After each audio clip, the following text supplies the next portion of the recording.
जय माता दी दोस्तों, तपोभूमि क्लासेस पर मैं अवधेश भदौरिया आप सभी का स्वागत करता हूं।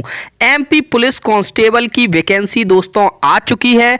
कुल 4000 पदों पर यह भर्ती निकली है और इस वीडियो में इस भर्ती की मैं आपको संपूर्ण जानकारी एक एक जानकारी देने वाला हूं।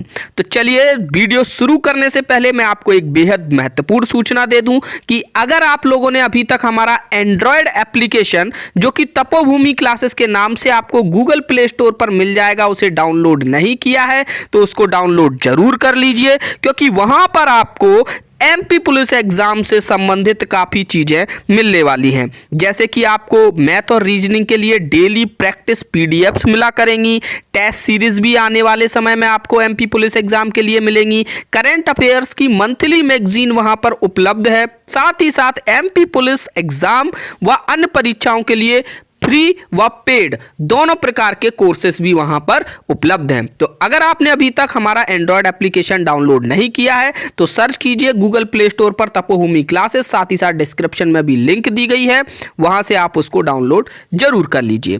तो चलिए शुरू करते हैं। सबसे पहले मैं आपको बता दूं कि फॉर्म कब से भरे जाने हैं।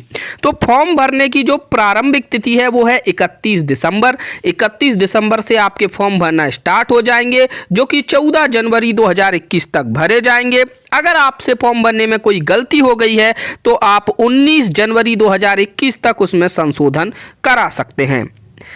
फॉर्म भरने के लिए पहले से महत्वपूर्ण दो अनिवार्यताएं हैं, यानी दो चीज़ें आपके पास मस्ट होनी चाहिए। पहला है आधार पंजीयन, जो कि एमपी ऑनलाइन के माध्यम से होता है अगर आप व्यापम की या मध्य प्रदेश की कोई भी परीक्षा देना चाहते हैं तो, और दूसरा मध्य प्रदेश राज्य के रोजगार कार्यालय में जीवित पंजीयन। तो ये दोनों ही चीज़ें कोई ज़्यादा बड़ा इश्यू नहीं है। अगर आप मध्य प्रदेश में किसी भी एमपी ऑनलाइन की दुकान पर जाते हैं तो वो आपको ये दोनों चीज़ें करके दे देंगे। ठीक है, आगे बढ़ते हैं स्थायी निवास के संबंध में। स्थायी निवास के संबंध में दोस्तों यह भर्ती एक खुली भर्ती है। मध्य प्रदेश भारत के किसी भी राज्य का अभ्यर्थी यहां पर फॉर्म भर सकता है, बस भारत का नागरिक होना आवश्यक है। और जो मध्य प्रदेश से बाहर के जितने भी अभ्यर्थी हैं वो फॉर्म भरेंगे तो उनको अनारक्षित वर्ग में ही शामिल किया जाएगा। जैसे कि अगर कोई उत्तर प्रदेश का ओबीसी का कैंडिडेट भी आता है तो उसको भी यहां पर अनरिजर्व के अंतर्गत ही माना जाएगा। पदों का वर्गीकरण अगर मैं बता दूं तो दो प्रकार के पद हैं, एक तो रेडियो कांस्टेबल के हैं और एक जीडी के हैं। रेडियो कांस्टेबल में आपके कुल 138 पद हैं व जीडी में आपके जिला बल के अंतर्गत 3477 पद व एसएएफ में 385 पद हैं। यहां पर मैं आपको एक अनुमान बता दूं कि आपकी जिला बल की मेरिट सबसे अधिक जाएगी, उसके बाद आपकी एसएएफ की जाएगी और तीसरे नंबर पे आपकी रेडियो कांस्टेबल की जाएगी, क्योंकि इसके लिए शैक्षणिक अर्हताएं भी थोड़ी एक्स्ट्रा मांगी गई हैं, साथ ही साथ इसका एग्जाम भी टेक्निकल होगा। चलिए आगे देखते हैं हम पदों के वर्गीकरण में कि रेडियो कांस्टेबल में अलग अलग आरक्षण तालिका कैसी है। तो यहां पर आपके ओपन कैटेगरी में आपकी जो अनरिजर्व्ड है उसमें 16 पद हैं, ओबीसी के भी 16 पद हैं, एससी के 9 और एसटी के 11 पद हैं, साथ ही साथ ईडब्ल्यूएस के 6 पद हैं। तो यहाँ पर ये 58 पद हो गए। एक्स सर्विसमैन और आपके होमगार्ड और फीमेल, इनके भी पदों की यहाँ पर पूरी डिटेल दी गई है। टोटल आपके 138 पद हैं। ठीक है, आगे बढ़ते हैं, हम देखते हैं कि जिला बल में कुल कितने पद हैं। तो कुल 3477 पद हैं, जिसमें आपके अनरिजर्व कैटेगरी में 334 पद, ओबीसी में 334, एससी में 234, एसटी में 292 और ईडब्ल्यूएस में 146। अगर आपने अभी तक ईडब्ल्यूएस नहीं बनवाया है, आप सामान्य श्रेणी में आते हैं और आप इसको बनवाने में आपको परेशानी आ रही है, तो मैंने एक वीडियो बनाया है कि ईडब्ल्यूएस आप 2 दिन के अंदर कैसे बनवा सकते हैं, उसको आप देख लीजिएगा। ठीक है, एक्स सर्विसमैन के बारे में, होमगार्ड और फीमेल के भी यहाँ पर पद दिए गए हैं। ठीक है, आगे आते हैं हम एसएएफ में पदों के बारे में। तो यहाँ पर अनरिजर्व कैटेगरी के 78 पद हैं, ओबीसी के 78 हैं, एससी के 46, एसटी के 57 और ईडब्ल्यूएस के 29 पद हैं। कुल मिलाकर आपके 385 पद हैं। ठीक है, यहाँ पर आप देख सकते हैं फीमेल को लिए 00 पद हैं, उनको यहाँ पर रिजर्व नहीं किया गया है। ठीक है, चलिए आगे बढ़ते हैं, वेतनमान देखते हैं। तो वेतनमान आपका 19,500 से 62,000 की पे स्केल पर है। यहाँ पर आपको पहली साल 70% 19,500 का यानी कि लगभग 13,500 रुपये मिलेंगे, दूसरी साल 80% और तीसरी साल 90% का स्टाइपेंड मिलेगा। उसके बाद आप पूरे वेतन पर आ पाएंगे। आयु सीमा अगर देखी जाए तो अनारक्षित वर्ग की आयु सीमा 18 से 33 वर्ष है व अन्य की 18 से 38 वर्ष है, जो भी अनारक्षित के अलावा हैं उन सभी की। और महत्वपूर्ण बात यह है कि आयु की गणना आपकी 1 अगस्त 2020 से की जाएगी। अगर आप 1 अगस्त 2020 तक ओवर एज हो गए हैं तो फिर आप ओवर एज माने जाएंगे। ठीक है, आगे बढ़ते हैं। 2 बच्चों से अधिक बच्चों से संबंधित नीति जो मध्य प्रदेश में है वो भी आपको जानना जरूरी है। ठीक है, जिन लोगों के पास 26 जनवरी 2001 या उसके पश्चात तीसरी संतान है यानी 2 संतानों से ज़्यादा बच्चे हैं वो यहाँ पर फॉर्म अप्लाई नहीं कर सकते। आगे बढ़ते हैं, न्यूनतम शारीरिक अहर्ता पर आते हैं।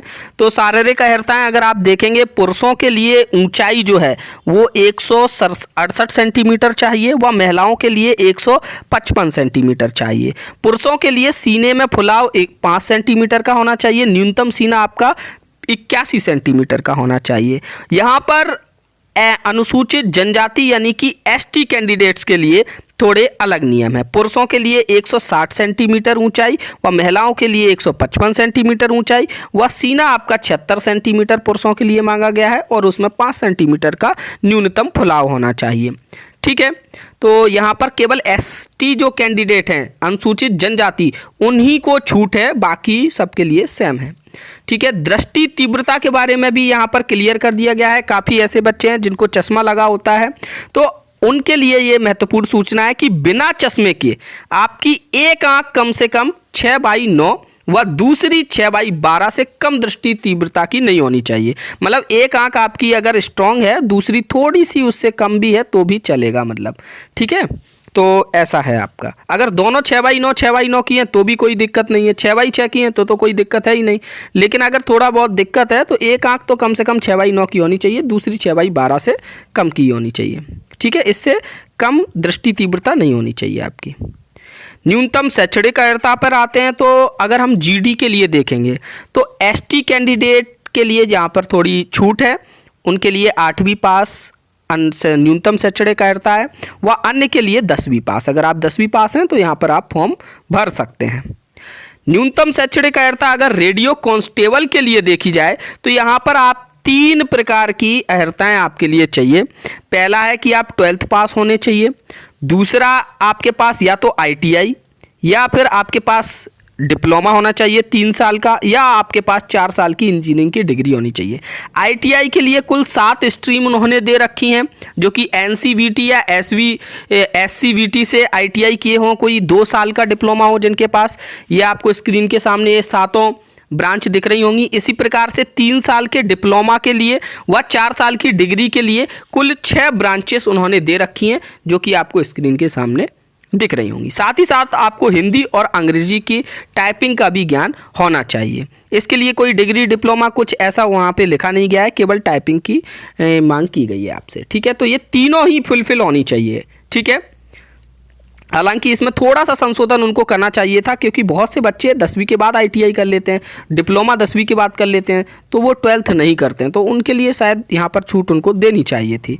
चलिए आगे आते हैं परीक्षा शुल्क के बारे में। देखिए, अगर आप एलिजिबल हैं तो आप दोनों पेपर दे सकते हैं, यानी कि आप रेडियो कांस्टेबल के लिए भी फॉर्म भर सकते हैं और जीडी के लिए भी भर सकते हैं। लेकिन अगर आपका मन है कि आप केवल जीडी के लिए फॉर्म भर रहे हैं तो केवल आप एक पेपर के लिए फीस दे सकते हैं। अगर आपका मन है कि आप केवल रेडियो कांस्टेबल के लिए फॉर्म भर रहे हैं तो भी आप केवल एक पेपर के लिए फीस दे सकते हैं। तो आप एक पेपर या दोनों पेपर दे सकते हैं। अगर आपने एक पेपर के लिए फॉर्म भरा है तो अनरिजर्व कैटेगरी के लिए आपकी फीस 600 रुपये है व उसके अलावा हर किसी के लिए 300 रुपये है। ठीक है, जो महिलाएं हैं जनरल की उनके लिए भी 300 रुपये है। अगर आप 2 पेपर के लिए फीस भर रहे हैं, ठीक है, आप रेडियो कांस्टेबल भी देना चाहते हैं, जीडी भी देना चाहते हैं, तो अनरिजर्व के लिए 800 रुपये व अन्य के लिए 600 रुपये है। परीक्षा योजना देखी जाए तो सबसे पहले आपका ऑनलाइन एग्ज़ाम होगा, जो कि 6 मार्च से स्टार्ट हो जाएंगे। ठीक है, 100 नंबर का ये आपका एग्ज़ाम होगा, कुल 2 घंटे आपको दिए जाएंगे, 100 क्वेश्चन आएंगे। इसमें एक क्वेश्चन 1 नंबर का होगा, कोई नेगेटिव मार्किंग नहीं होगी आपकी। ठीक है, इसमें अगर इसके बाद 5 गुने बच्चे, जैसे 4000 पद है ना, तो आपके 20,000 बच्चे 20,000 बच्चे आपकी प्रारंभिक परीक्षा यानी कि ऑनलाइन एग्जाम पास करेंगे और उनको फिर फिजिकल टेस्ट के लिए बुलाया जाएगा। फिजिकल टेस्ट में अब 3 स्टेज हो गई हैं, ठीक है, 3 स्टेज हो गई हैं, उनके बारे में अभी आगे डिस्कस करेंगे। उसके बाद फिर आपकी फाइनल मेरिट बनेगी। तो ये 3 चरण आपके रहेंगे टोटल सिलेक्शन के। अगर हम सिलेबस देखें आपका रिटन एग्जाम का, लिखित परीक्षा का, तो वो उसको 3 पार्ट में डिवाइड किया गया है, जैसा हमेशा रहता है वही है। सामान्य ज्ञान एवं तार्किक ज्ञान 40 अंक, बौद्धिक क्षमता मानसिक अभिरुचि का एक सेक्शन होगा 30 अंक, विज्ञान एवं सरल अंक गणित का एक सेक्शन होगा 30 अंक का। अगर आप इस सिलेबस को डिटेल में समझना चाहते हैं, पिछले पेपर में कैसा कैसा आया, कैसे कैसे प्रश्न आए, तो मैंने अलग अलग रणनीति बनाकर रखी है आपकी। गणित के लिए अलग, रीजनिंग के लिए अलग, साइंस के लिए अलग और जीएस के लिए अलग। तो उसको भी आप देख सकते हैं यहीं पे तपोभूमि क्लासेस के चैनल पे, ठीक है। पेपर 2 आपका टेक्निकल होगा और उसमें उन्होंने उसका सिलेबस नहीं दिया। उन्होंने बोला है कि वो जो ब्रांचेस है ना, वो 6 ब्रांच आपकी डिप्लोमा डिग्री में थी और 7 ब्रांच आईटीआई की थी, उनका बेसिक पूछेंगे, क्योंकि वो हर एक ब्रांच के लिए अलग अलग पेपर तो ले नहीं पाएंगे। तो मेरा अंदाज है कि वो उन सभी 7 ब्रांच से कुछ बेसिक क्वेश्चन उठाएंगे, हर ब्रांच से कुछ 8-10 क्वेश्चन, इस तरीके से 100 नंबर का पेपर बनाएंगे। 2 घंटे का टाइम रहेगा। इसलिए मैं कह रहा हूँ कि इस टेक्निकल का कट ऑफ कम जाएगा, क्योंकि हर किसी को हर ब्रांच के बारे में जानकारी नहीं होती है, ठीक है। फिजिकल टेस्ट अगर देखा जाए तो जीडी का आपका देखिए, जीडी और रेडियो के लिए थोड़ा सा डिफरेंस है, ठीक है। आपके 3 स्टेज होनी है। सबसे पहले आपकी दौड़ होनी है, फिर आपका गोला फेंक होना है, फिर आपकी लंबी कूद होनी है। ऐसा आपका एमपीएसआई में हुआ करता था, अब जीडी में भी कर दिया गया है, ठीक है। तो आप अगर जीडी में हैं, आरक्षक पुरुष हैं, तो आपको 2 मिनट 45 सेकंड में 800 मीटर की दौड़ कंप्लीट करनी होगी। लेकिन अगर आप महिला हैं या महिला होमगार्ड हैं तो आपको 4 मिनट दिए जाएंगे। भूतपूर्व सैनिक हैं तो 3 मिनट 15 सेकंड दिए जाएंगे। होमगार्ड सैनिक हैं तो 3 मिनट 15 सेकंड दिए जाएंगे।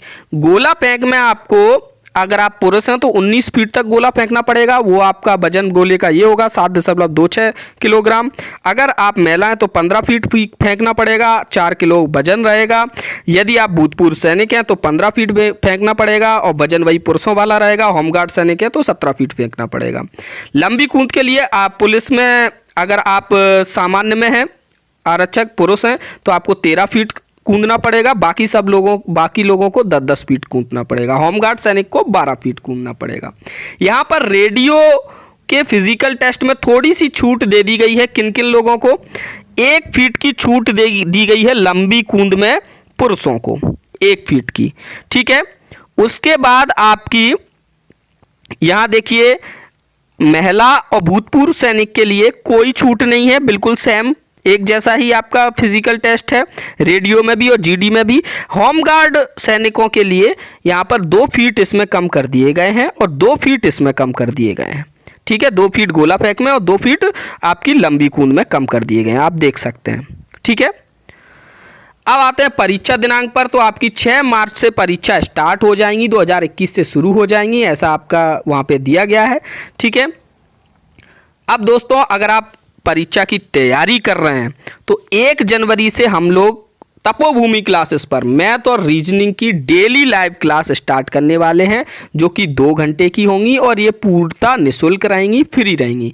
आप लोगों को कमेंट सेक्शन में इनके लिए सुटेबल टाइमिंग बताना है कि आप किस टाइम पर ये लाइव क्लास लेना पसंद करेंगे। साथ ही साथ दोस्तों, मैं अपने एंड्रॉयड एप्लीकेशन तपोभूमि क्लासेस पर विज्ञान के लिए एक पेड कोर्स भी लॉन्च करना चाहता हूं, जो कि आपके प्रीवियस पेपर और आपके जो हाल ही में आपका जेल प्रेरी का एग्जाम हुआ है, जिसमें जिस लेवल का साइंस पूछा गया है उसको सरल भाषा में आप तक समझाना चाहता हूं। तो उसके लिए एक पेड कोर्स लाना चाहता हूं, ठीक है। तो उसके बारे में भी आप बताइएगा। जल्द ही ये पेड कोर्स लॉन्च हो जाएगा, 1 जनवरी के पहले ही मैं ला दूंगा ये। साथ ही साथ हमारी टेस्ट सीरीज भी एमपी पुलिस के लिए आ जाएगी। आपकी 26 जनवरी से टेस्ट आना स्टार्ट हो जाएंगे। तो ये सभी चीज़ आपको मिलेगी हमारे एंड्रॉयड एप्लीकेशन पे, जिसका नाम है तपोभूमि क्लासेस। उसकी लिंक भी नीचे दी गई है, तो आप अभी गूगल प्ले स्टोर पर जाके तपोभूमि क्लासेस को ज़रूर डाउनलोड कर लें, वहाँ पर आपको ये सारी चीज़ें मिलेंगी।